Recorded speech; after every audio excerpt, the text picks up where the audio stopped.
So today we will going to discuss drama. So drama is a literary form designed for performance where stories are conveyed through dialogue and action. So it typically includes characters who engage in conflicts and emotions brought to life on stage, screen, or radio. So drama allows audiences to experience a range of emotions and perspectives, making it a powerful tool for storytelling. There are different types of drama. So first we have tragedy. So tragedy is a serious drama that portrays human suffering, often ending in disaster or death. So it evokes emotions of pity and fear, highlighting the struggles of the main characters.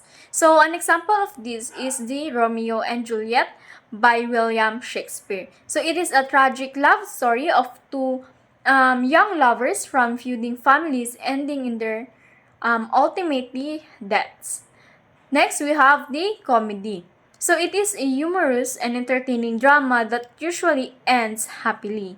So it focuses on amusing situations, witty dialogue, and misunderstandings. So an example of this is the Midsummer Night's Dream by William Shakespeare. So it is a comedic play featuring love, magic, and mistaken identities in a fantastical forest setting. Third, we have the tragicomedy. It is a blend of tragedy and comedy where serious themes are balanced with humor. So it often features dramatic conflicts but leads to unexpected or mixed resolution. An example of this is The Merchant of Venice by William Shakespeare. It is a blending of drama and humor focusing on themes of justice, mercy, and prejudice. Fourth, we have the melodrama. So it is an emotional and exaggerated drama with clear distinctions between good and evil. So characters and situations are overly dramatic, focusing on strong emotions. For example, the soap operas and telenovelas. So these are serialized melodramatic TV shows with exaggerated emotions, romance, and conflicts. Fifth, we have the farce. So, farce is a highly exaggerated and absurd form of comedy. It relies on physical humor, slapstick, and ridiculous situations. So, an example of farce is The Importance of Being Earnest by Oscar Wilde. It is a farcical comedy about mistaken identities, witty dialogue, and satirical social commentary. Sixth, we have the historical drama. So, historical drama is a drama based on real historical events or figures. It blends fact with fictions to depict past events or famous personalities. So, an example of this is Henry V by William Shakespeare, a historical play about King Henry's leadership and victory in the Battle of Agincourt. So lastly, we have the musical drama. So musical drama is a drama that incorporates music and dance into the storytelling. So songs and choreography enhances the plot and character development. An example of this is the Les Miserables by Victor Hugo adapted into a musical. So a musical about justice, redemption, and revolution in the 19th century France, following the life of ex-convict Jane Valjean. So that's all for the types of drama. Good day, everyone. Today, I'll be discussing an important part of writing drama, the plot. When we talk about the plot, we're referring to the basic storyline or the sequence of events in a play. It acts as a skeleton or the framework that holds the story together. In writing a drama, the plot gives us direction. It helps us decide how the story will flow, from the beginning to the middle and until the end. Without a clear plot, our story might end up scattered or confusing, making it hard for the audience to understand what's happening. A good plot allows us to present our characters' struggles and emotions, and development naturally. It keeps the audience interested and emotionally connected because they want to see what happens next. Whether it's a tragedy or comedy or a romantic drama, the plot ensures that all the events are connected and meaningful. So before I introduce the six stages, let me first show you the plot diagram. So this diagram shows the plot structure used to present or to represent how a story develops. From the beginning, conflict, rising action, climax, falling action, and ending with the resolution. Now that we understand what plot is, let's talk about the six important stages that we would follow when writing a drama. So these six stages help us create a story that flows smoothly. They guide us in building suspense, reaching an emotional high point, and eventually leading the audience to the story's conclusion. Let me explain each stage one by one so that when we start writing our own dramas, we'll know how to structure our story effectively. So the first stage is called exposition. So this is where the story begins, and it's our chance as writers to introduce everything the audience need to know. Here, we introduce the main characters, describe the setting, and give a glimpse of the world where the story happens. Is the play set in a busy city, a quiet village, or maybe during a war? What kind of lives do the characters have?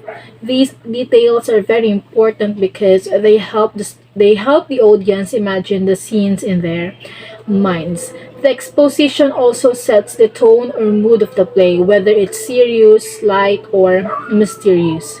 Next, we have the conflict stage. In writing drama, conflict is very important because it is the heart of the story. Conflict refers to the problem or challenge that the characters must face. Without conflict, the story won't have any excitement or emotional impact. It could be a fight between two characters, a family secret being revealed, a love triangle, or even a personal struggle like fear or guilt. As writers, we need to make sure that the conflict is strong and relatable so that the audience feels invested. They should wonder, will the characters overcome this? What's going to happen next? After presenting the conflict, we move to the rising action. This is a stage where the drama really starts to build up. Here we show the characters trying to solve their problems, but along the way, more challenges and complications arise. This is where we add more dramatic scenes, twists, or surprises that make the conflict harder to solve. This rising action is very important because it increases emotional tension and keeps the audience guessing. It also helps us develop our characters by showing their strengths, weaknesses, and how they react to different situations. Then we reach the climax, the most intense and emotional part of the drama. The climax is also called the turning point because this is the moment when everything changes. It's the scene where the main character faces their biggest challenge, makes a life changing decision, or experiences a major event that cannot be undone. This is often the most memorable part of the drama. It is where the audience feels the strongest emotions, whether it's fear, sadness, anger, or relief. As writers, this is the scene that we build up to. It should be powerful enough to leave an impact on the viewers. After the climax, the story moves to the falling action. This is where we show the results or consequences of what happened in the climax. Things begin to settle down, but there might still be a few minor problems left to solve. The falling action helps prepare the audience for the ending. It answers some of their questions and starts showing how the characters are dealing with the outcome of their decision. And finally, we have the denouement or resolution. This is the final stage of the plot where we wrap everything up. The main conflict is resolved, and we reveal what happens to the characters in the end. The resolution can be happy, sad, or even open ended, depending on what message we want the audience to take away from the story. In writing drama, the resolution is important because it gives the story meaning and closure. It makes the audience feel that the journey was worth it and that the character's struggle led to something significant. So those are the 6 stages of the plot that we need to remember when writing drama. By following these stages, we make sure that our story is organized, engaging, and emotionally powerful. A good plot keeps the audience interested, helps them connect with the characters, and leaves them with something to think about.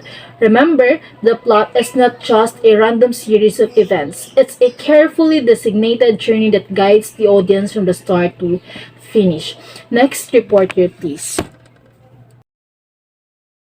Hello everybody, my name is Janohan of Ilaga, and this is my part on our report, which is the drama structure. So what is drama structure? When we say drama structure, it refers to the way in which a play or dramatic work is organized and structured, typically following a sequence of events and dramatic elements to create a cohesive and engaging narrative. So it means that the drama structure is the way a play or story is put together. It's how the events in the play unfold to make the story interesting and easy to follow. The structure also helps build the excitement, keeps the audience engaged, and leads them through the different emotions of the characters. And also, this structure is essential to how the story is developed, and it guides the audience through the emotional and thematic journey of the work. So, in dramatic structure, there are two common structure in drama. The first one is the Aristotelian structure and the Freytag's pyramid. So, in Aristotelian structure, so as we all know that Aristotle was a smart man from ancient Greece, and also he wrote a book called Poetics where he talked about how to make a good story, especially for plays. So according to Aristotle, he said that a good story should have 3 clear parts. So the first part is the beginning. The beginning, which means that this is where the story starts. We meet the characters and learn what is happening. So in the second, which is the middle, this is where the main problem or conflict happens. Things get exciting or difficult. So the third one is the end. This is where the problem gets solved and the story finishes. So according to Aristotle, he also said that a story should focus on one main plot, not too many stories at once. This makes it easier to understand and more powerful. So now let's move on to the next structure, which is the Freytag's pyramid. So Freytag's pyramid is created by a German playwright named Gustav Freytag. So his structure is more detailed and a visual way of understanding how a story unfolds. So in here, Gustav Freytag, who was a writer from Germany, made a way to show how a story works, and it's called Freytag's pyramid. He made it like a triangle or mountain shape to help people see the different parts of a story, and it gives more details about what happens from the beginning to the end, and it has the exposition, the rising action, the climax, the falling action, and the resolution. So according to Freytag's pyramid is just a more detailed and visual way to understand how a story goes from start to finish. Next is we have setting. So, the setting of a narrative refers to the time, place, and environment in which the events occur. So, it provides the backdrop for the plot and influences the characters' actions, decisions, and interactions. So, a well-developed setting helps establish the mood, the atmosphere, making the story more engaging to the audience. So it can reflect cultural, historical, or social elements that shape the characters' experiences and challenges. So setting also contribute to the tone of the story, um, whether it is mysterious, adventurous, or dramatic. Changes in the setting can also signify shifts in the plot or character development. So, setting plays a vital role in enhancing realism of a narrative. So, next is we have the time period. So, the setting of a story plays a crucial role in establishing the time period in which the events take place, whether is it set in past, present, or future. So, this aspect of a setting helps the reader understand the historical or social context that influences the characters and their experiences. So, for instance, the necklace by the guy the Masapan. So, the story is set in 19th century. In 19th century France. So, a time when social class and wealth were highly valued. So, the importance of a status during this period drives Madame Loisel's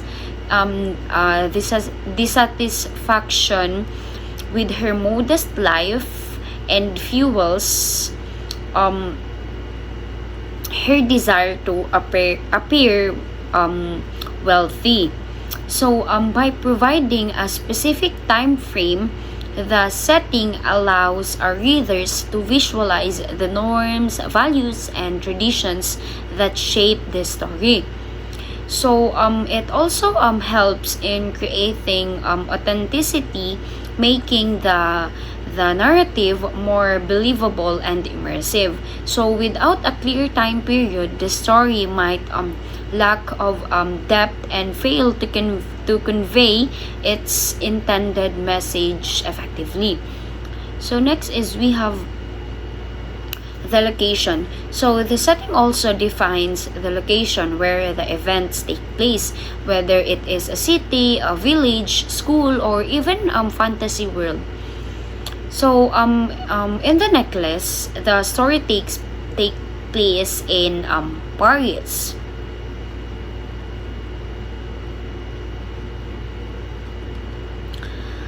Which is significant in highlighting the contrast between Madame Loisel's reality and her dream. So her modest symbolizes her true social status, while the grand ball at the ministry represents the luxurious life she is looking for or she longs for. So, the setting of Paris. So, Paris is a city known for its elegance and high society. Emphasizes her struggles with self-image and social class. So, by describing locations, the setting helps establish the physical environment where our characters interacts and develop. So it also enhances the realism of the story, allowing readers to imagine the surroundings and relate to the characters' experience. So the location is not just a backdrop; it is actively influences the events of the story and shapes the protagonist's journey. So we have also the another important function of the setting is contribution to the mood and atmosphere of the story. So the environment in which events take place directly how readers and characters feel. So in the necklace, the fancy ball creates a magical and exciting atmosphere, making Madame Loisel feel special and admired. So this moment of joy is contrasted with the later setting of her small, rough apartment, which creates a sense of sadness and hopelessness. So the shift in setting from luxury to poverty minors her emotional and social downfall, intensifying the story impact. So by carefully crafting the mood through the setting, the author influences how readers interpret and connect with the narrative. So the setting's mood can also foreshadow events, preparing the audience for upcoming conflicts or resolutions. So ultimately, the mood established by the setting enhances the emotional depth of the story, making it more compelling or immersive. So the last is the setting influences the characters' actions, behaviors, and interactions throughout the story. So, in the story, The Necklace, Madame Loisel's environment plays a key role in shaping her decisions, leading to her ultimate downfall. Because her this satisfaction with her modest or lifestyle, influenced by the social expectations of the 19th century France, pushes her to borrow the necklace to appear wealthy in the ball. So the grand ball setting boosts her confidence, but her return to life poverty also forces her into years of hardship. So the drastic change in setting is not only affect her physical state, but also alters her personality and outlook in life. So her struggles highlight how the environment dictates a character's choices and development. So without the setting influence, the plot would lack motivation and depth, making it harder for readers to understand the protagonist's journey. So now let us discuss the character. So characters are the heart of any drama. They bring the story to life and make the audience feel emotions and help us understand different perspectives. In a play, characters interact with each other, face challenges, and grow or change based on their experiences. In drama, characters are not just random figures. Each type of character has a purpose and role that drives the plot forward.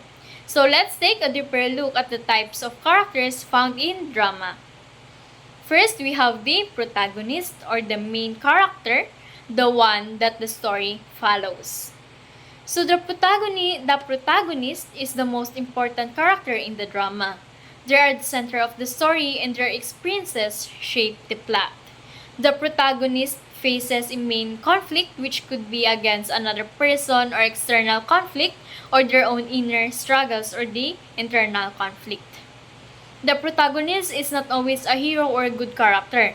They can be flawed, complex, and even more morally gray. So they are the character that the audience connects with the most. So without a protagonist, the story would have no direction or purpose. So for example, we have Romeo from the Romeo and Juliet. The play revolves around Romeo's love for Juliet and the challenges they face. His impulsive decision lead to tragedy. Next, we have Hamlet from Hamlet.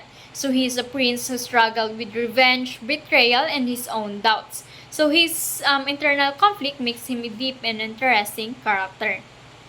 Next, we have the antagonist, or the opponent, or the one who creates conflict. So the antagonist is the character or force that opposes the protagonist. So they create conflict by standing in the protagonist's way, making their journey harder.